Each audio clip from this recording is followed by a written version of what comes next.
हुकूमत टिकटॉक उन्हनि जो आईडियो बंदि करे हा न जंहिं ये ग़लति वीडियो ऐं गारियूं जंहिं ॾिनियूं उन्हनि जो हुकूमत आईडियो बंदि करे हा न सॼो टिकटॉक बंदि छाजे लाइ कयईं। यार अॼु असां कंहिंखे भरोसो न कंदासीं छो त ऑलरेडी हिननि खे तो मिलजी चुको आहे गवर्नमेंट जे तरफ़ां। हा तव्हां सही था सम्झो, मां ॻाल्हि थो कयां टिकटॉकरनि जी। हलो तो यार शुरू कयूं। टिकटॉक के शौकीन खवातीन और हजरात के लिए बड़ी खबर है, पाकिस्तान में टिकटॉक को बंद करने का फैसला कर लिया गया है। टिकटॉक बंद करने के फैसले पर आज ही रद्द अमल आना भी शुरू हो गया। अभी मजा आएगा ना भिड़ो बेली से नागिन निकाली। टिकटॉक बंद थियण ते ॿिनि ॼणनि जी रोज़ी रोटी ते मतिलबु बाइक ते असरु पियो अथई, हिकिड़ो खदड़नि ते ऐं ॿियो रोस्टरनि ते, जेको मतिलबु टिकटॉक खे रोस्ट करे करे करे करे अलाए केतिरा मतिलबु हज़ारे कमाया न।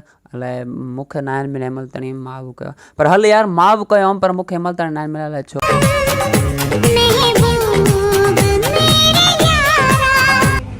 अस्सलाम वालेकुम, जैसे कि आप जानते हैं अली हैदरा भाई जी, तू मेरा पुत्र छुट्टी का चल। हाणे यार तूं मज़े सां आराम कर, ॾाढो हलियो तूं हली हली हली दुबई ताणे पुॼे, तूं हाणे टंगुनि खे थोरो साह ॾे, हाणे थोरो आराम कर, हाणे मज़े सां वेह जेसि ताईं टिकटॉक खुले।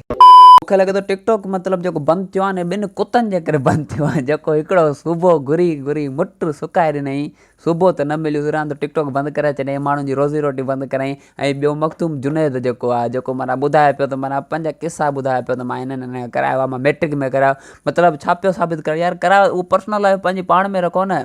ऐं ॿियो अचूं था हिन ते सूबे घुरण वारे ते, हिन मुट पी छॾियो, न सुबुह मिलियुसि न छा, अञा वधी पीटी ॾेई छॾियुसि। मां फ़क़ति हिकिड़ी वीडियो ते जंहिंजो मां नालो खणंदो आहियां उन खां मसइलो जेको 1000 रुपया वठंदो आहियां। यार मतिलबु हिन जी त रोज़ी हली वई न, हिन हज़ार कमाए, हिन 1300 वीडियो मतिलबु 13 लख रुपया या जेतिरा बि हिन कमाए चुको आहे हिन हिकु माना टिकटॉक जे ज़रिए, मतिलबु हिन जी हड़ वई हली न। हाणे माना छा कंदो, हिन खां कुझु पुॼंदो बि कोन, हिन खां हथ लुॾाइण पुॼंदा आहिनि ऐं बसि फलाणो चए फलाणो, हे त माना कुझु करे बि न सघंदो न। हा हे मतिलबु होका VIP ॾेई सघंदो, आलू बटाला छोला मतिलबु बिह इहे ज़बरदस्त खपाए सघंदो।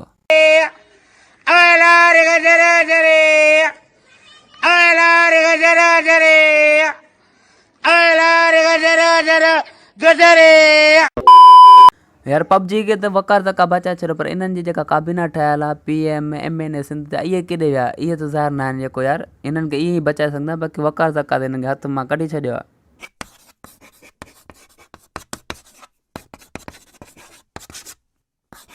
ऐं यार आख़िरी में मां इहो ई चवंदुमि त हुकूमत खे घुरिजे त हे अनबैन करे, छो त यार टिकटॉक असां हिकिड़ी मज़ाक हिकिड़ी जॻह ते, ॿियो क्रिंज हिकिड़ी जॻह ते, पर क्रिंज त हुओ सॼो, पर यार अनबैन करणु खपे, छो त यार टिकटॉक सां खोड़नि जी ज़िंदगी चेंज थी, जेका गुरबत जी ज़िंदगी जींदा, जेके फैक्ट्री ते बीठल हूंदा, जेके दुकाननि ते बीठल हूंदा, उन्हनि कॾहिं सोचियो बि न हो त हो दुबई घुमंदा या हुननि खे iPhone मिलंदियूं ऐं हो अहिड़ी लाइफ गुज़ारींदा। ऐं अगरि तव्हां टिकटॉक बंदि हूंदो त हो मोलाई बेरोज़गार थी वेंदा, न हुननि खे स्पॉन्सरशिप मिलंदा, न कुझु मिलंदा। जेके अमीर हुआ पहिरां ई, जेके मतिलबु अमीराई ॾेखारींदा टिकटॉक ते, उन्हनि जो त लाइफ ते कुझु असरु न पियो। जेके गुरबत वारा हुआ, जेके ग़रीब हुआ, जेके ज़ीरो खां वठी शुरू कयो न, उहो पंहिंजी लाइफ सेट करणु ताणी, भला हुननि वटि टैलेंट न हो, लिपसिंग कंदा कुझु बि कंदा, पर हुननि जी ज़िंदगी त चेंज थी, कंहिंजी ज़िंदगी त चेंज थी। मां इहो ई चवंदुमि त अनबैन थिए ऐं अहिड़ो हिकिड़ो को सिस्टम हिननि आणनि जेको मतिलबु ID ब्लॉक करे, न की सॼो ऐप ब्लॉक करे, ईअं त पोइ घणो कुझु आहे ब्लॉक करण लाइ।